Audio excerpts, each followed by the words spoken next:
At that time in my life, to give you a picture of what not having a sense of self looks like, for me, it looked like things like this, is I couldn't bring myself to disagree with people. I was extremely flexible, if not malleable with other people.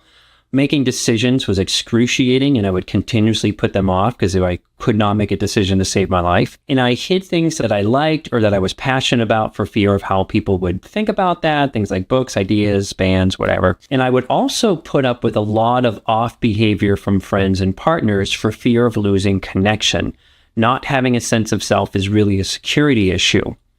Related to that, I didn't have the skills to bring something up, or even know that bringing something up and during conflict was an option without blowing up on somebody or having that come out of nowhere, which is a trauma symptom.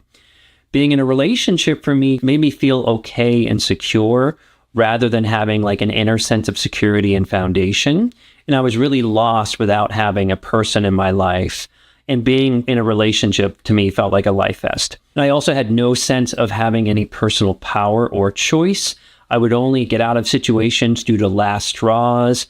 Like I didn't know that I could leave a job when I wanted to or leave a relationship when I wanted to. It always had to be in the worst circumstances that I could bring myself to leave something.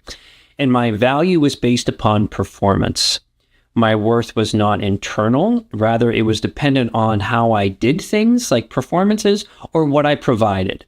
I was also a chameleon in groups of people, not really knowing where I landed socially. I talk about that in a video called 11 Oddly Specific Childhood Trauma Videos that I'll have in the description. And lastly, probably the most important part here is that I felt like I was a fraud as a person. I saw others being able to assert themselves and their needs or embrace their choices and live from a place of authenticity without really worrying about what others would think or say. All of that really baffled me. Even though that I wanted to be like that, it was really baffling.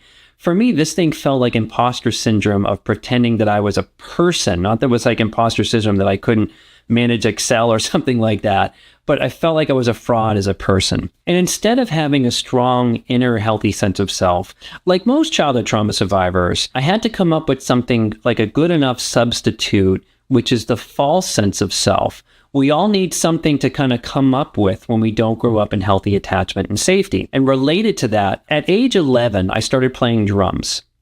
And weirdly enough, I chose them to make myself stand out from the other kids who were good at sports and stuff like that, like a strategy. But I didn't do it from having an inherent interest in actually playing the drums or a desire to play drums. I just did it to kind of be somebody. That was a strategy. Fortunately, I fell in love with playing drums, and it really helped me through some terrible years. It sort of still helps me, and I still love them.